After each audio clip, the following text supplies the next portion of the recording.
Olá pessoal, essas aqui são as principais notícias de hoje. Bolsonaro é condenado pela terceira vez a 8 anos de inelegibilidade. Na prática, as condenações não se somam, o que significa que o Bolsonaro não está condenado a 24 anos de inelegibilidade, mas a probabilidade do Bolsonaro voltar a ser inelegível agora é praticamente nula, porque para voltar a ser inelegível, o Bolsonaro teria que conseguir 3 recursos contra essas 3 condenações. Então seria bem difícil a possibilidade do Bolsonaro ser candidato até 2030. Bem difícil não, impossível. A parte mais interessante dessas 3 condenações do Bolsonaro é que elas abrem brecha para que Bolsonaro seja obrigado a ressarcir os cofres públicos pela utilização da infraestrutura do Estado para fazer campanhas políticas, e a tendência é que toda motociata, todo show promovido pelo Bolsonaro, todos os eventos promovidos pelo Bolsonaro que sejam considerados abuso de poder econômico possam recair sobre o patrimônio do Bolsonaro. Lembrando que o Bolsonaro tem ali os seus muitos imóveis comprados com dinheiro vivo, ele pode perder isso por causa dessas condenações. A outra parte muito importante é que a gente não precisa do Bolsonaro condenado a 24 anos de inelegibilidade. Agora que o Bolsonaro está definitivamente inelegível, a tendência é que o Bolsonaro seja esquecido, já que ele não vai ser candidato nem nas próximas eleições e nem nas eleições para presidente.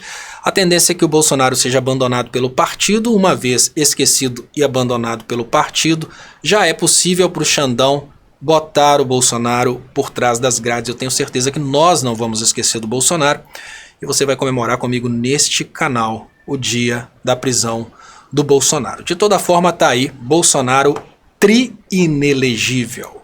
E vamos nessa? Não para por aí. A desgraça do Bolsonaro segue crescendo. Moraes determina que a Polícia Federal investigue 17 milhões recebidos por Bolsonaro via Pix. Pessoal, essa campanha do Bolsonaro para receber Pix, ela pode ser uma campanha totalmente bem intencionada. Olha, quem puder me ajude aí com Pix, porque eu estou tendo muitas despesas por causa dos crimes que eu cometi. Mas existe a possibilidade de que essa campanha tenha sido utilizada para Bolsonaro receber propinas relacionadas ao período em que ele teve na presidência da República. E aqui eu vou dar um exemplo para vocês. Bolsonaro, durante muito tempo, evitou a vacinação do povo porque os laboratórios farmacêuticos estavam vendendo muita ivermectina e muita cloroquina. Vamos imaginar que os donos dos laboratórios farmacêuticos precisem pagar o Bolsonaro por isso. Como que eles podem pagar o Bolsonaro e não ser propina? Pix. E como que eles podem pagar com Pix? Dividindo o dinheiro para vários doadores ou entregando aí para doadores notórios que repassem esse Pix para o Bolsonaro, inclusive empresários ligados ao Bolsonaro. Vamos imaginar que o laboratório farmacêutico passa 100 mil reais para um fazendeiro, esse fazendeiro transfere esse dinheiro para o Bolsonaro e fica parecendo que realmente foi o fazendeiro que deu o dinheiro. Mas não, o fazendeiro recebeu daquele laboratório farmacêutico que o Bolsonaro tanto ajudou naquele período. É importante esta análise, eu tenho certeza que crimes perfeitos não deixam suspeitos, mas eu não acredito que o Bolsonaro tenha recebido 17 milhões de reais em Pix de boa fé. Para mim foi um esquema sim de transferência de propina, e tomara que o Alexandre de Moraes consiga encontrar essa transferência de propinas. Pulando aqui para esse assunto que realmente machucou alguns brasileiros hoje, uma portuguesa xingando uma brasileira de porca e outros xingamentos dentro de um aeroporto. Isso é o retrato da crise. Um país que passa pelo que o Brasil passou, ser exposto no mundo inteiro como o país mais corrupto do mundo, derrubar uma presidenta democraticamente eleita, colocar um Temer para desvalorizar a moeda brasileira, um Bolsonaro para desvalorizar a moeda brasileira, esse país desvalorizou todos os brasileiros ao redor do mundo. E eu falo isso com experiência de causa. Durante o tempo em que eu estive na Europa, eu fui muito bem recebido. Era exatamente durante o período em que o Brasil estava bombando economicamente e o resto do mundo em crise financeira. Logo depois da derrubada da Dilma, o brasileiro passou a ser visto como refugiado. E aí a dignidade cai e os ataques começam. Os brasileiros preferem Portugal por causa da língua. Obviamente, Portugal está cheia de brasileiros. E aí começam os ataques xenofóbicos ou xenófobos. De qualquer forma, o Dino deu uma resposta que é uma resposta, entre aspas, lacradora, mas que eu não daria, porque eu não consideraria todos os portugueses culpados pela bobagem falada pela portuguesa que estava no aeroporto. Mas a sugestão é muito boa, né? Dino sugere que Portugal devolva o ouro brasileiro após episódio de xenofobia. De qualquer forma, fica aí a reflexão a respeito do tanto que perdemos porque tivemos o Bolsonaro, presidente, desvalorizando todos os brasileiros ao redor do mundo.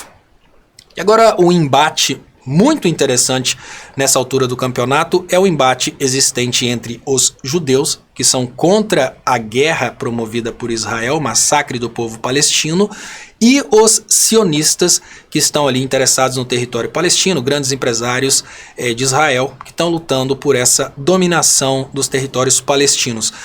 As manifestações de judeus contra essa guerra, elas podem acabar de vez com uma guerra religiosa que acontece há muito tempo.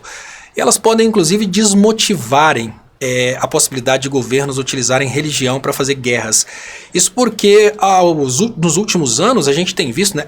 Não nos últimos anos, desde o nascimento do islamismo, a gente tem visto aí uma guerra entre o Islã e outras religiões, obviamente também entre o Islã e os judeus, e as guerras na verdade são guerras de governos, mas sempre justificadas através da questão religiosa. E nesse momento a gente tem isso de uma forma muito clara.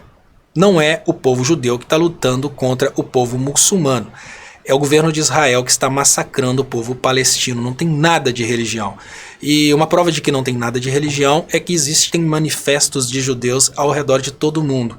Esses manifestos podem acabar com a guerra religiosa. E uma vez que não tiver mais esse apelo religioso para um Netanyahu da vida engajar um exército para exterminar o povo palestino, para liberar o território para os sionistas, pode ser que a gente não tenha mais essa possibilidade de guerras como a gente está vivendo hoje.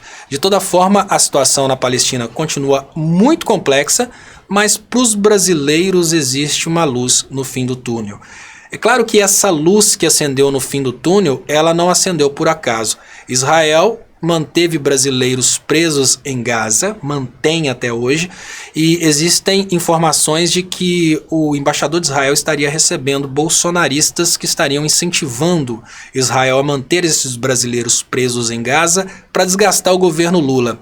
O detalhe é que existia uma teoria de que Bolsonaro faria uma visita ao embaixador para que os brasileiros fossem libertados depois, em nome do Bolsonaro. Como essa história vazou, pode ser que agora Israel desista de continuar insistindo na situação, apesar de contas, a população brasileira já está percebendo que Israel está por trás dessa questão dos brasileiros presos em Gaza.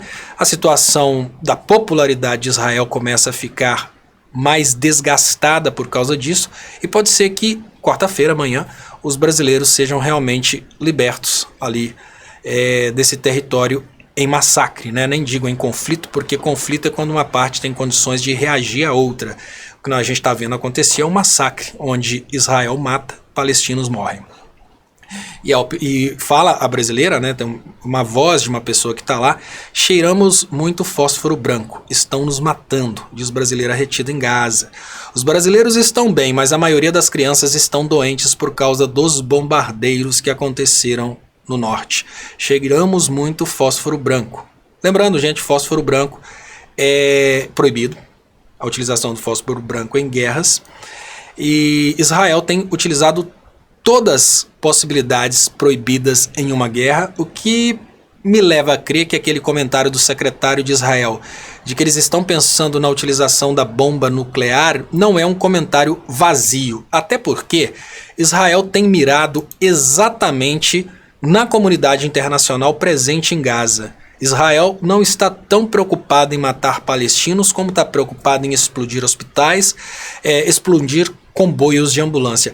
A impressão que eu tenho é que Israel está querendo expulsar todos os moradores de Gaza que são de outros países, colocar bastante medo para que fique apenas a população palestina dentro da faixa de Gaza, para que Israel possa definitivamente utilizar uma bomba nuclear, por exemplo, uma bomba de hidrogênio, matar a população palestina, grande parte da população palestina, de uma vez só. Eu não duvido disso porque os meios que Israel está utilizando para massacrar o povo palestino não são tão